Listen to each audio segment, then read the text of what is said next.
Brett, thank you for being on with us tonight. Brett, everyone, is a 2006 IHN graduate from Toronto campus, and in 2016 got certified in functional medicine through the Functional Medicine University in the US.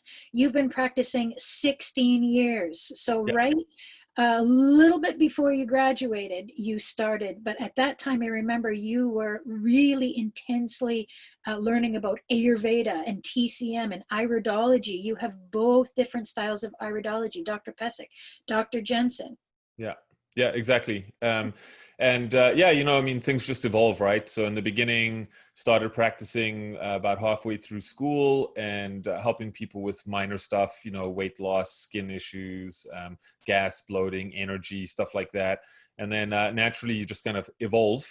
Yeah. Nowadays, Mm-hmm. my main focus is really digestion, gut health. I consider myself an expert. I've spent a lot of time in that area, hormones, and then autoimmune as well. And once you start getting into it, those three things all really fit together. It's actually quite hard to separate them all. Yeah. Yeah, very good. And I remember too that you did a lot of work with First Nations and their ideologies and philosophies, and then you blend that with the real complex and chronic conditions of autoimmune. And I know that you're very well respected among our community, which is wonderful, and you're a wonderful educator, so we're very excited to have you back for Fundamentals of Nutrition for our new program, so thank you. And you've been a faculty for 14 years, but you're also a student clinic advisor. You mentor our graduating students, which is nice. Thank you for that. I'm going to, and the other thing is you're a good little freedom fighter. So we had our rally back in to protect natural health products. Yeah, and that's an ongoing issue that I just cannot seem to let go. So it's not always easy, but I think it's necessary. So we just keep up with that, Yeah, we've got to. It's natural health, it's green remedies, and that's our bailiwick, as they say. So Brett, please, thank you for being with us again tonight, and you're always generous with your knowledge, so would love to hear what you have to say. All right, let's do it. I am going to spotlight my video. I'm going to share my screen, and hopefully we're good. So everyone, if you can just give me some hands up or a shout out in the chat box, just let me know that you can see my screen. That would be great. Okay, perfect. All right, I see hands going up. Okay, awesome. So fantastic. So we are going to kick things off. We're talking about leaky gut syndrome and autoimmune disease. We're going to sort of really tease both of those things out separately, and then we're going to pull everything together at the end and come up with some type of solutions, supplement solutions, dietary solutions, and so forth.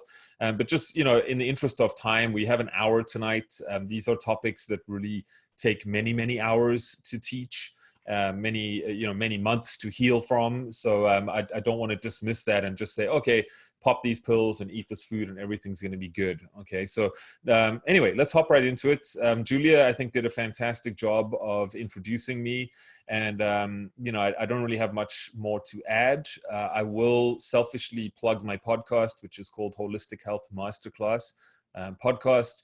It's a passion project that's been going on for 3 years now, and I'm consistently ranking within the top 200 alternative health podcasts. So you can just look that up on any player, Holistic Health Masterclass podcast. So I'm just wrapping up my third season now and moving on to season 4, probably end of September, somewhere around there. One thing I do like to just sort of throw out there, because I always think it's important to know, with students, I always like to know who I'm teaching. And I think it's also good for students to know who's teaching them. And when it comes to autoimmune disease, I'll just say this, I didn't really choose to be a specialist in autoimmune disease. That's not something I was always focused on. It actually happened by chance, if you will. And, when I first started practicing 16 years ago, I really didn't see a lot of autoimmune issues. You would see inflammatory bowel disease, ulcerative colitis, Crohn's, celiac, you would see stuff like that, rheumatoid arthritis. But now what we're starting to see is that in the last 5 to 10 years, autoimmune disease has skyrocketed. And I would say that a large percentage of my clinical practice is actually women that are 25 to 45 that are suffering from things like Hashimoto's disease, endometriosis, ulcerative colitis, and so forth. So we've really seen a very sharp rise in autoimmune disease over the last few years. And so I sort of fell into that. And as you're going to learn tonight, there are some very strong connections with gut health, particularly leaky gut in this instance, hormone health and stress and cortisol, and autoimmune disease as well. So on tonight's webinar, we're going to get into some background information, a little bit of anatomy and physiology. I'm going to talk about something called Zonulin, which sounds very, very Star Trek-y, but I think once you understand what that is, you'll appreciate how it is really the benchmark when it comes to assessing and evaluating leaky gut. Diseases that are associated with leaky gut syndrome, some common signs and symptoms that you want to look out for, useful tests. So, as we said in the intro, I am a certified functional medicine practitioner. So in addition to holistic nutrition, I do actually run tests to evaluate how well you are functioning. And so we'll talk about some of those tests that we can use for leaky gut. A 5-step system, if you will, or at least some type of framework to help you tackle leaky gut syndrome and make some inroads so that you can get some symptomatic relief. We're going to look at some diet, and we're also going to look at some supplements as well. So what exactly is leaky gut syndrome?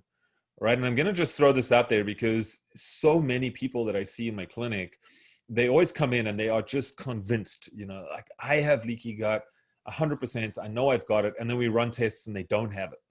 Right. And a lot of them get very upset, it's kind of interesting because they're so convinced that they have to have it, because if they know that they have it, then they can do something about it. And there's a lot of people walking around that don't think they have leaky gut at all, and they actually do have it when you run tests. So we're going to get into that a little bit more as we progress on tonight's webinar. So leaky gut syndrome, syndrome are groups of signs and symptoms. Okay, so they're enigmatic in their origin and expression. And the way that I like to explain it is it's a group or a constellation of symptoms and signs that are typically orbiting around a handful of root causes. Okay, so I'll say that again. It's a constellation or a group of signs and symptoms that are orbiting around a handful of root causes. Okay, they're very difficult to treat because everyone manifests differently, right? So we'll talk exactly about what an autoimmune issue is in just a minute, but it's difficult to treat because there's a lot of different root causes, there's a lot of different signs and symptoms, and things differ from person to person. So modern medicine, in fact, does not officially recognize leaky gut syndrome as a disease at all. All right, so we fully acknowledge things like ulcerative colitis, we acknowledge celiac disease, we acknowledge Crohn's disease, but the word leaky gut syndrome is actually non-existent, right? So doctors don't really learn about it. And what that means is that oftentimes people will go in to see a gastroenterologist or even just their family physician, and they will have some of the signs and symptoms that we're going to talk about. And usually what happens is you just treat the symptoms. You don't ever get to the root cause. If you have autoimmune issues, you're going to be put on things like immunosuppressants, steroid medication, anti-inflammatories, pain meds, and so forth. And really the goal from a medical standpoint is just to get the symptoms down and pretend like nothing is going on.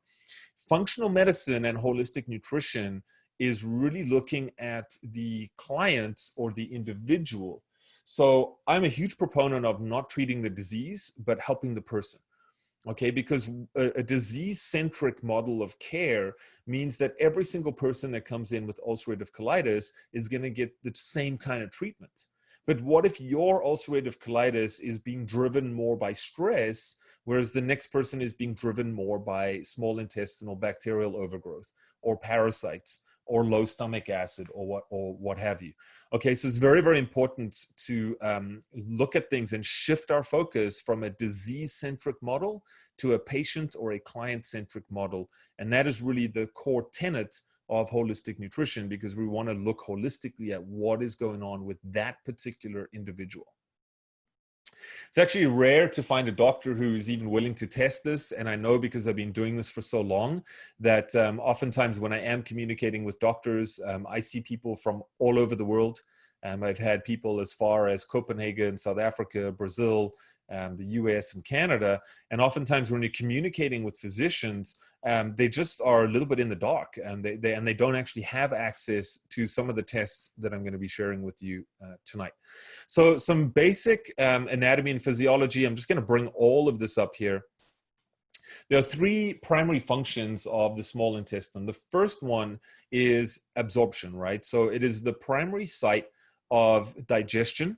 So we have pancreatic enzymes, we've got the introduction of bile to help digest with fats, and then we have these villi over here. Let me just bring up my handy dandy spotlights. Here we go. So you'll see that we have these villi, and then on top of these villi, we have these tiny little finger-like projections called microvilli.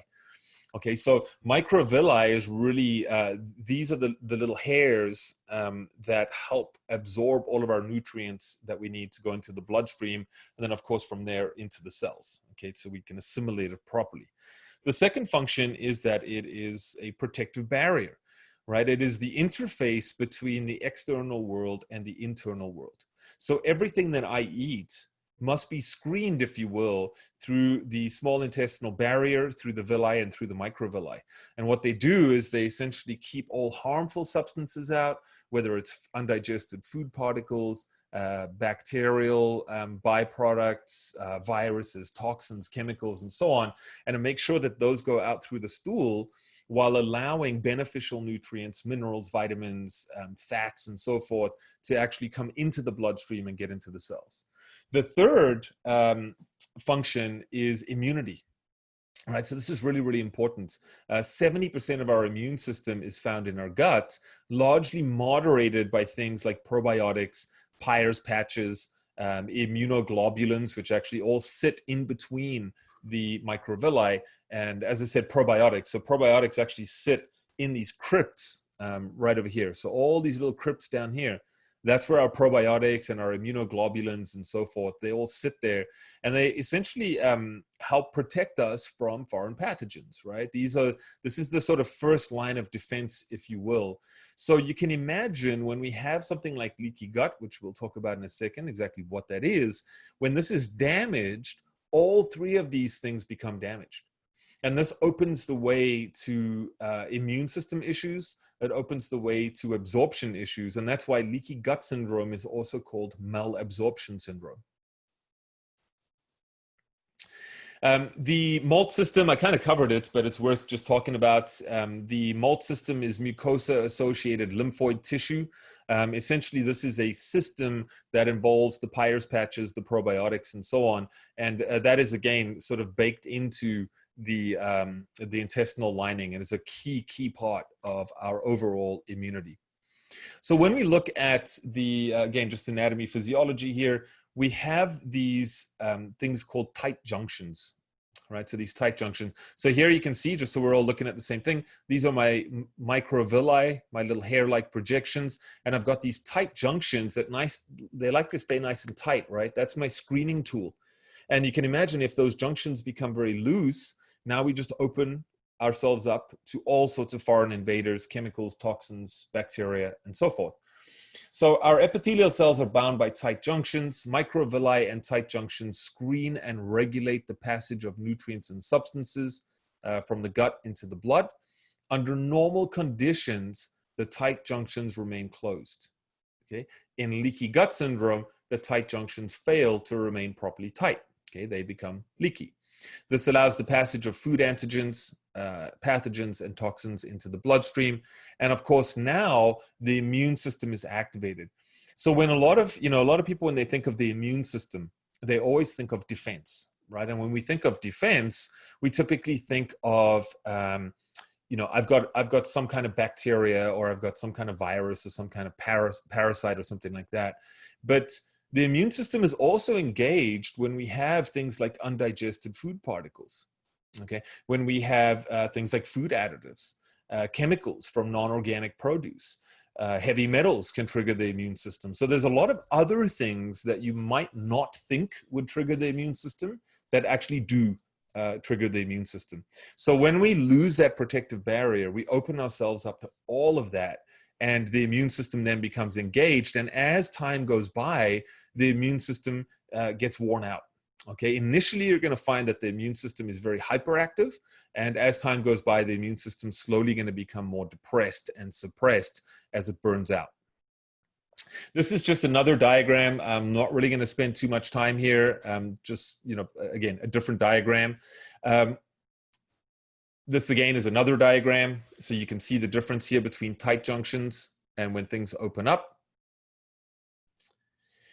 Now, okay, so we're going to talk a little bit about the causes here. You can see at the top of my screen, there's a lot of different causes, right? So we can have an unhealthy diet, we can have infections, low stomach acid, non-steroidal anti-inflammatory drugs, stress, toxins. There's many different things that will contribute to leaky gut, okay? Typically what happens is it starts off with poor digestion and poor food choices, okay? So poor dietary choices. Now, Zonulin is really cool. Like when I first learned about Zonulin a few years ago, and I'll preface this by saying we haven't actually known about Zonulin for all that long, but Zonulin is the gatekeeper when it comes to leaky gut. So when we looked at how we regulate intestinal permeability, okay, it's actually very mysterious. It's not very well understood, and also the leakiness or the permeability of the gut will change. Right. So, and when I say change, not long changes, not over a long period of time, it can actually change, as the day goes by, as the week goes by, as the month goes by, and it changes in accordance with things like alcohol consumption. It can change in accordance with sugar consumption, and so on and so on. So we actually never understood how this was regulated.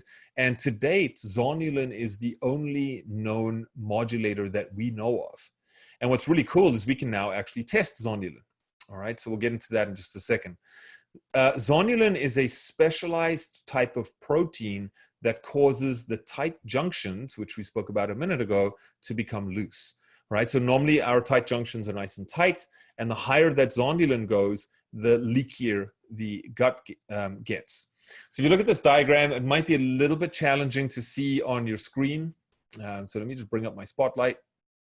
What you can see is here's Zonulin, and Zonulin's actually docking to these receptor sites, if you will. So under normal circumstances, just imagine that I didn't have any Zonulin here. These two proteins and receptor sites would be further apart, and my tight junctions would stay nice and tight. Okay. When Zonulin docks, you can see how it pulls these together, and then it pulls the cells apart, and it opens up these tight junctions. Okay. So that's really it. And what's really cool is we can test for it. We can get it down. We know some major triggers for the increase of Zonulin, gluten being the biggest one, I think. So it gives us some kind of benchmark to actually shoot for. And also not only a benchmark, but once you start working with leaky gut, you can actually see as the months go by, if you do a test again in 3 or 6 months, you can actually see whether the levels have gone down or not. So in cases of inflammatory bowel disease, Zonulin levels are elevated significantly. I would actually say in all cases of leaky gut, but I bring up inflammatory bowel disease because it's the most obvious group of diseases that are associated with leaky gut. Okay, so celiacs actually have levels that are 30 times higher than non-celiac. And I'll also say that people with autoimmune issues, about, I would say 95% or more have leaky gut. So even if you have lupus or rheumatoid arthritis or Hashimoto's or anything like that, you can almost bet your bottom dollar that if you ran a stool test or a leaky gut test, it's going to come back as positive. Many grains cause Zonulin levels to rise. So I mentioned gluten, okay? I will also say that all grains can have that effect. And I want to just leave that on the back burner for now. Once we get to the diet, I'll explain a little bit more why I say that. So some common signs and symptoms of leaky gut: chronic intestinal bloating, gas, cramping, and pain, alternating constipation and diarrhea. Some people might have constipation, some other people might have diarrhea, some people might have both, all right? Almost always, you're gonna have intolerances to many foods, oftentimes you will find chemicals as well. Headaches. Okay, so these are the things on the left-hand side. These are the things that are very obvious. Okay, so I eat something, or I can feel it in my gut. On the right-hand side of my screen, we're going to have a bunch of things that are seemingly unrelated. Okay, so they have nothing to do with the gut. And oftentimes you'll find that people with leaky gut sometimes don't have a lot of the overt symptoms, and you'll find that they have a lot of these other symptoms that seem like they're not related at all. So headaches and roaming muscular pains, I would actually add joint pains to that, poor sleep, poor concentration and mental ability, chronic physical fatigue. Okay, so chronic fatigue syndrome. I wouldn't call it an autoimmune issue, but a lot of people with chronic fatigue syndrome, a lot of people with fibromyalgia also have leaky gut on top of that. Itchy skin, rashes, acne, eczema, psoriasis, and so forth. Okay, this is the short list. There are really a whole host of other things, but just in the interest of time and to keep things a bit more simple, these are the things that are more common than not. So some of the causes of leaky gut syndrome: dysbiosis is a fancy name for bacterial imbalance. So when you look at the microbiome in the gut, we want to see good diversity. We want to see healthy levels of good bacteria, yeast, and so forth. So we actually have good yeast as well, right? We have good fungi. We actually have a lot of fungi. And dysbiosis is when we have too many bad guys and we have not enough good guys, aka probiotics. Okay, so that's just a fancy name for bacterial imbalance. Viral infections are huge. Okay, so oftentimes we'll find with autoimmune issues, Epstein-Barr, cytomegalovirus, and so forth are often driving that, or at least underlying, and they have actually caused the leaky gut in part anyway. Small intestinal bacterial overgrowth, or SIBO, is, I'm seeing a lot of that these days in clinic, to be honest, a lot. And it's very tricky to deal with, but nonetheless, this is happening in the small intestine. Okay, so dysbiosis can be both, can be the small and large intestine. SIBO is happening in the small intestine. Candida, or yeast overgrowth. So we're talking about the causes of leaky gut, right? So gliadin, or gluten. When people think of gluten, they typically think of wheat, right? So we go, okay, I cut out wheat, I cut out barley, I cut out rye, maybe I cut out kamut and spelt and so forth.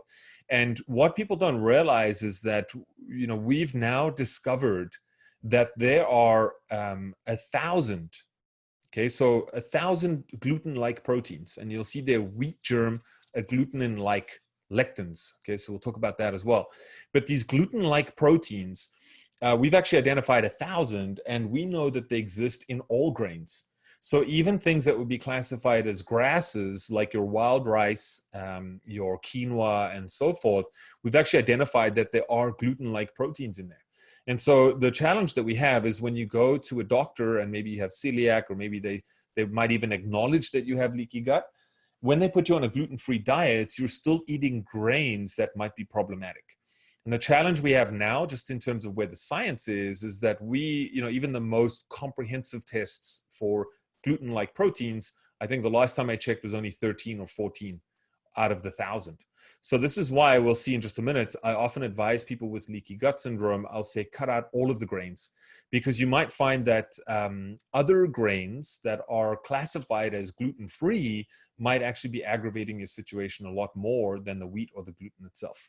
Okay, wheat germ, gluten-like lectins. Lectins are simply plant molecules. They're not inherently bad, but for people with leaky gut and particularly autoimmune issues, they can cause a lot of problems because they bind to different body tissues and they can cause localized inflammation. Food allergies, sensitivities, and intolerances. I'm not going to get into the differences of those tonight, but suffice to say that this is very, very common with people with leaky gut syndrome. Okay, so they often experience food allergies, sensitivities, and intolerances. Now, when you don't break down food particles, what will happen is these undigested food particles will A, cause inflammation in the gut, and B, if they get into the bloodstream, they're going to trigger the immune system. And so if you're watching this right now and you have leaky gut or you have some type of digestive issue, you might have noticed that you started off with one food sensitivity and then that started expanding and expanding and expanding. Okay, that's the gut getting leakier. It's the immune system getting more hyperactive and overreactive. And you will find eventually, if you just keep going down that path, you will have nothing left to eat. Okay, so I've had clients in my clinic that have literally eat nuts and honey. Okay, they can't eat anything else. So once you start sealing up that gut and balancing out the immune system, strengthening digestion, you're going to be able to open up your diet a lot more. Stress is a major underlying factor. We actually find that cortisol has a number of effects when it comes to leaky gut. Particularly, it robs the gut of protein. So it actually takes an amino acid and it takes protein out of your gut to make sugar. And therefore, if you're stressed out and your cortisol levels are high and your insulin levels are high, it's going to be very, very difficult to repair leaky gut. So moving on, what is an autoimmune disease? Okay, so a lot of people, don't know that, first of all. And an autoimmune disease is basically where our immune system goes out of balance and it attacks body tissues. Okay, so instead of attacking food allergens, candida, yeast, bacteria, and so on in the gut, or toxins, what it starts to do is it starts to turn on itself, right? And so depending on the type of autoimmune issue that we have, the immune system is going to attack different parts of the body. So if I have my immune system attacking my thyroid gland, that is going to be labeled or diagnosed as Hashimoto's or autoimmune thyroiditis. If it is attacking the nerves and the myelin sheath around those nerves, it's going to be called multiple sclerosis. If it is in the gut, it's going to be called celiac. If it's in the joints, it's called rheumatoid arthritis. The skin would be eczema or psoriasis, and so on and so on. Okay, now we also find, just to sort of add another layer on that, that we can actually have different types of autoimmune issues in the same areas of the body. So the best example I can see here is the GI tract. So if I look at the GI tract, we said celiac before, but Crohn's disease and ulcerative colitis are also autoimmune issues. All right, so now the immune system is just causing a different set of symptoms, different areas of damage and destruction, if you will. If I look at my skin, you can see eczema, psoriasis, and now we have scleroderma. We have vitiligo. Okay, so these manifest differently, but it's still an autoimmune issue that is attacking the skin. Okay, and we can kind of keep going down that road. So autoimmune disease is actually a collective term for 120 different diseases. Okay, so 120 different diseases. And I can tell you that, as I said in the beginning, the rates of autoimmune disease have absolutely skyrocketed in the last 10 to 15 years. So let's pull some things together here. So how does leaky gut tie in with autoimmune disease? Well, as I said before, and not to repeat myself too much, but you're going to find that all of these factors here. Okay, I'm going to get to questions at the end, so you're more than welcome to type the questions up in the chat box, the Q&A box, and we're going to get to that right at the end. So if you got something that is pressing right now, just fire it off in the chat box of the Q&A, and I'm going to get to that at the end. Okay, so what's going to happen here with autoimmune disease? First of all, what's going on with autoimmune disease? We said that the immune system is attacking body tissues. The million-dollar question is why? Right? So why is the immune system going out of whack? Why is the immune system overactive? And simply put, the immune system is overactive because you've got too much coming into the bloodstream. Okay, you've got too much coming into the bloodstream. You've got too much going on in the gut. Okay, so we've got food allergens, and this is a blanket statement, all right? It's gonna differ from person to person, but you're gonna find things like undigested food particles. We're gonna find infections, SIBO, viral infections, parasites, and so on and so on. So once the gut becomes leaky and these things go into the bloodstream, the immune system is focused now on getting rid of one thing and then another and another and another and another, and it just goes into complete overdrive. Okay, there's more nuance to that, but again, just for the purpose of this particular presentation, I'm not going to go too far down the rabbit hole. Suffice to say that the immune system oftentimes will get confused between the DNA strands in pathogens and the DNA strands or the amino acid sequences, if you want to look at it that way, in the body tissue. Okay, so something called molecular mimicry, where if a virus, for example, is hiding out of my thyroid gland, well, the immune system is going to try and attack the virus, but some of the tissue is going to look identical, so it gets confused. And second to that, it's also this innocent bystander syndrome. Okay, so innocent bystander syndrome means that if my immune system is waging war, I know that's not a very holistic term, but if it's waging war against this virus or this pathogen, the innocent bystander is the tissue that this battle is taking place upon.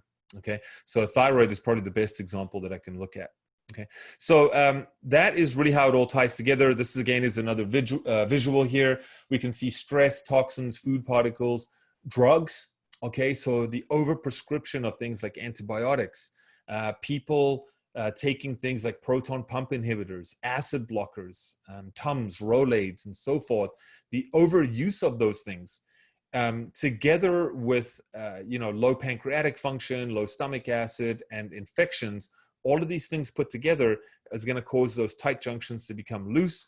We develop food intolerances, immune system issues, and autoimmune issues. Okay, so let's talk about the framework here, because there's a lot of moving parts going on, and this actually makes it very, very difficult for practitioners to even start with this. So last night, I don't know, I think we had 130 practitioners, nutritionists registered for last night's webinar, and we sort of like really went into it a little bit more, because clinicians have a very, very hard time, because the question is always, where do I start? All right. And every person is going to be different. Some people are going to be coming in and stress and trauma are like their big thing, right?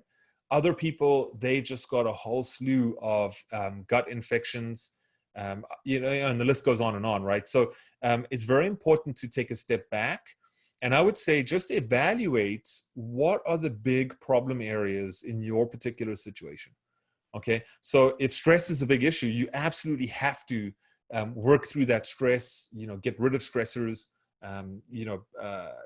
like you might have to do other therapy, right? So trauma counseling or grief counseling or something like that to really help to settle down the nervous system and the adrenal glands.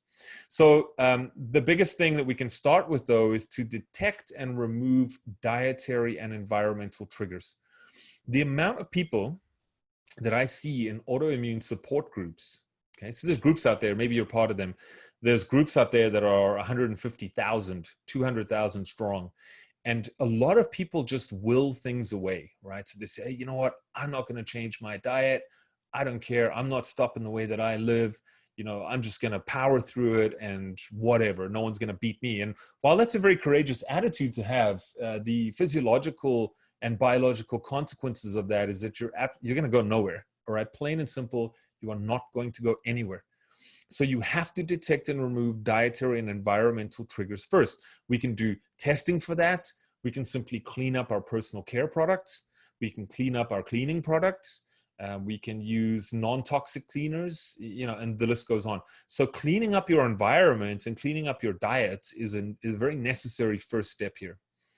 We have to strengthen digestion. Okay, every single person that I've met with an autoimmune issue, bar I would say 5%, maybe less than 5%, always have some type of digestive issue. We want to correct dysbiosis. Now, dysbiosis here in this sense is a very umbrella term. If you have SIBO, if you've got parasites, if you've got candida overgrowth, whatever it is, you want to try and identify what you have, first of all, and then you want to make inroads into getting rid of those infections. We want to identify sources of stress and work to reduce or manage them better. Okay, so with stress, I always say to people, it's one thing to just tell people, oh, just go and meditate. Okay, just meditate every day. 5 minutes, there you go. It's another thing when you start getting into people that have PTSD, that have complex and chronic PTSD, that have bona fide trauma from childhood.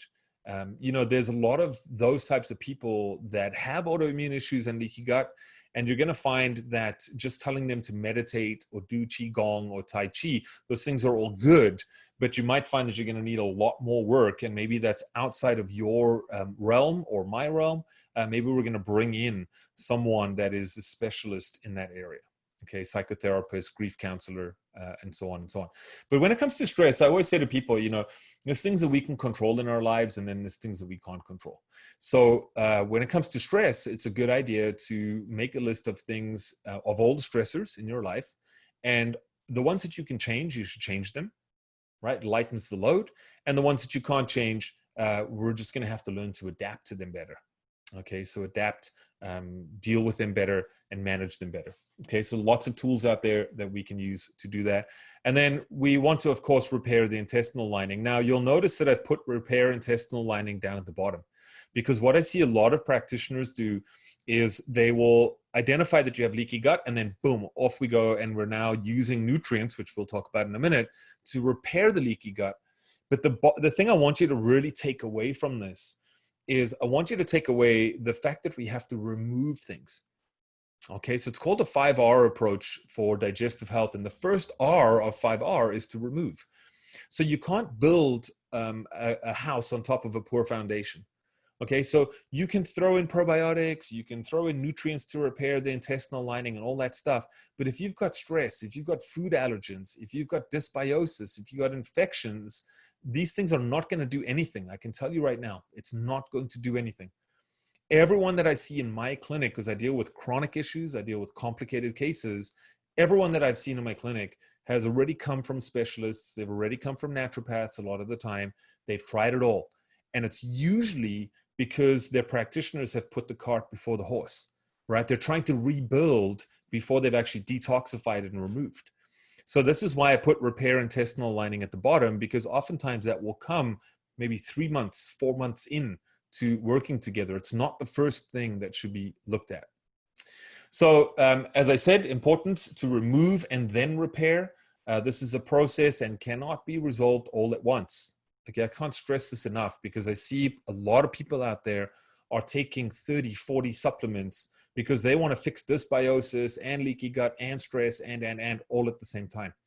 All right, it doesn't work like that. You have to appreciate appreciate how the body heals, right? And appreciate time. Okay, so the cool thing is you're going to learn a lot of this stuff. You know, should you come to IHN, you might very well have me as an instructor in the beginning, but you're going to learn how to do all of these things in isolation, and then you're going to learn how to put them all together. Okay, so it gets very complicated. It's not as straightforward. If it was super easy, everyone would be doing it, and we would all be 100% healthy. Right, so let's talk about diet.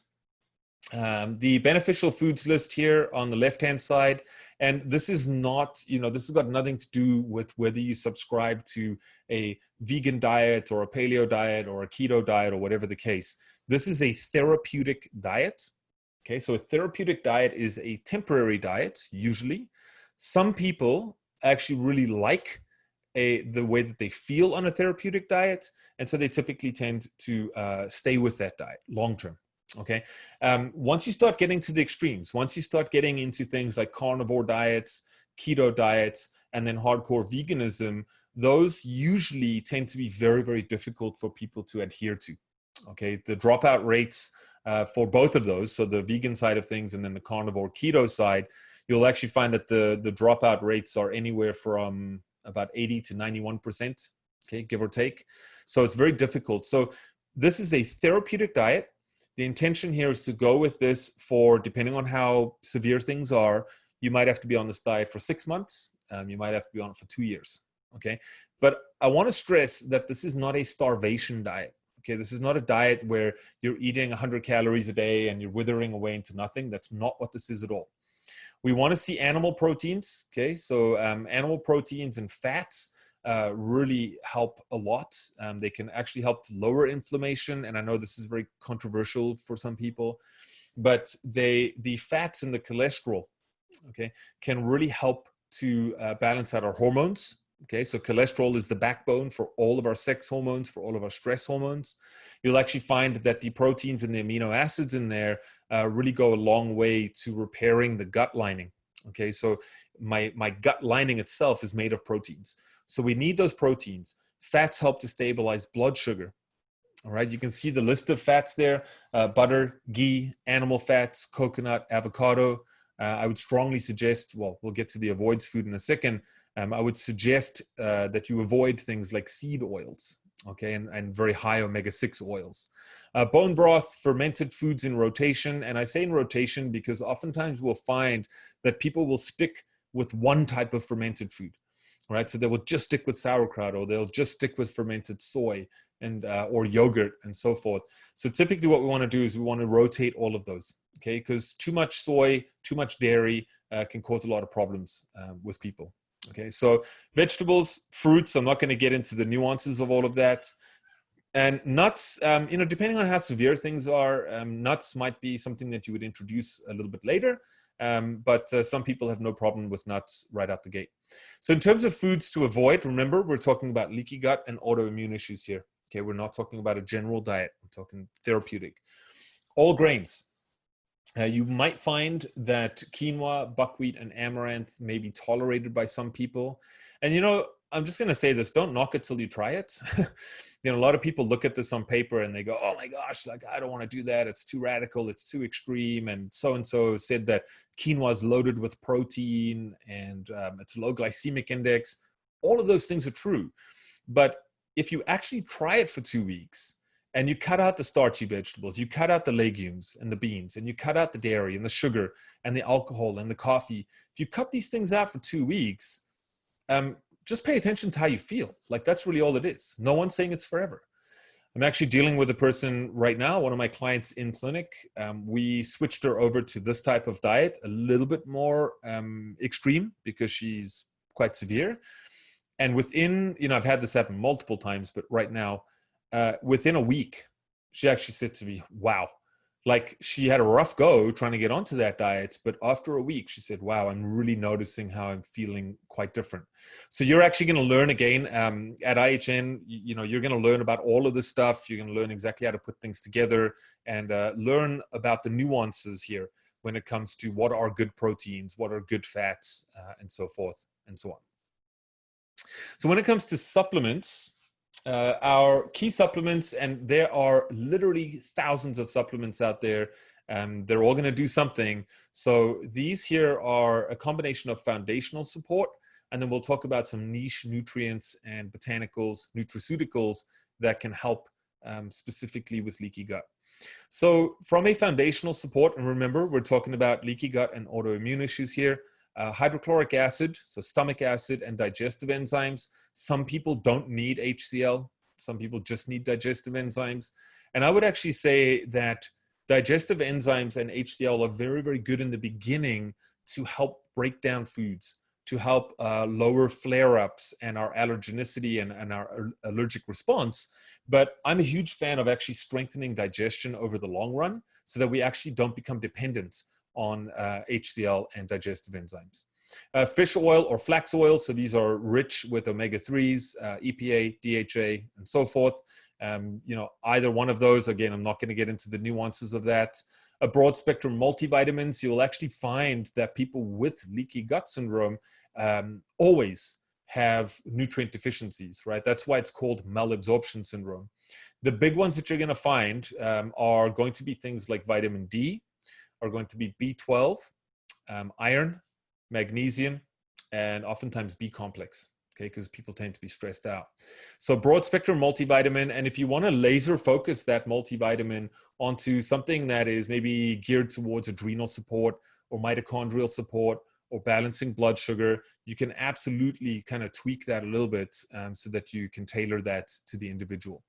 Antioxidants really help with inflammation. And of course, basically just give the immune system a break, because the immune system, as much as it's there to defend, the other thing that it's there to do is to repair. Okay, and if it's too busy defending, it doesn't repair. And what that does is it puts us in this chronic state of degeneration. And so antioxidants can really help lower our oxidative stress, our inflammation, and especially when you get into things like vitamin A, vitamin E, for example, zinc, they can really help rebuild the tissue lining in the gut. Probiotics, double-edged sword. So probiotics are great. Probiotics for people with SIBO, for example, can be disastrous. So probiotics is something that you might want to look at introducing after you've got rid of infections, after you've made some inroads in supporting the digestive system and digestive tract. So for niche nutrients, botanicals, nutraceuticals, and so on, the two nutrients at the top, L-glutamine and N-acetylglucosamine, or NAG, these two are the sort of poster children, if you will, for nutrients that directly facilitate the regeneration of the gut lining. Okay, so they really just help to build the gut lining. They're essentially, they are fuel for the intestinal lining. Colostrum is a very powerful immune modulator. It's also an immune system tonic. So it really helps to balance an immune system that might be overactive. It can also revive and bring up an immune system that might be underactive as well. Aloe vera is, they call it, what do they call it? The medicine cabinet. Okay. Aloe vera has a whole host of benefits, but relative to gut issues, you're going to find that it's very soothing. It's a demulcent, so it creates a nice protective coating, if you will, on the digestive tract. Can help lower inflammation. It also helps to prevent bacteria from adhering to the gut wall. Okay, so it keeps bad bacteria and pathogens kind of flowing out. Cat's claw is incredible. This is a herb from South America. Cat's claw is a very, very powerful immunomodulator. Okay, it really balances out the immune system and is also a very powerful anti-inflammatory. The last one there, bit of a typo, but that says medicinal mushrooms.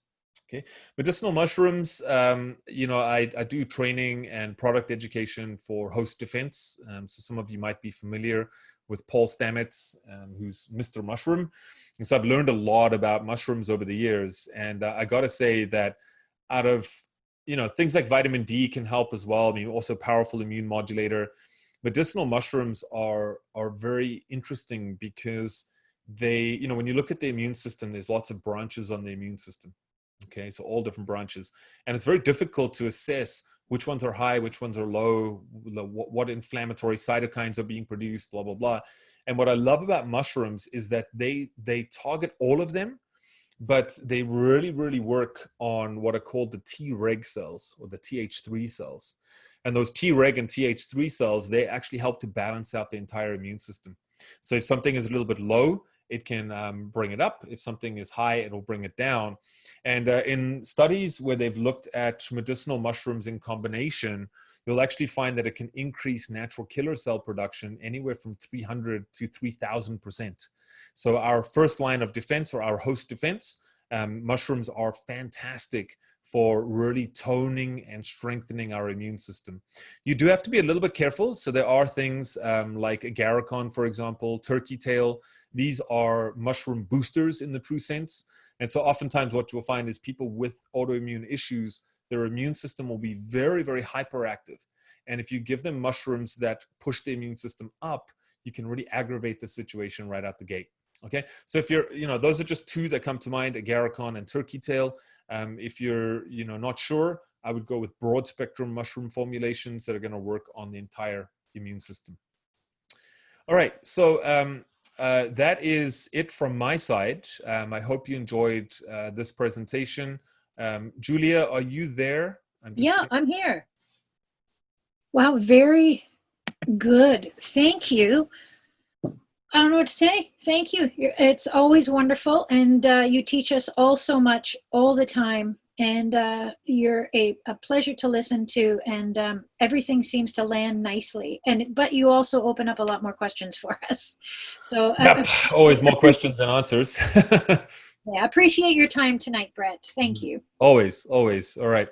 Thanks, everyone. Have a great night. And hopefully tune into the podcast, subscribe, leave me a review, help me out. Okay, always looking for that. Yep, and see you at IHN.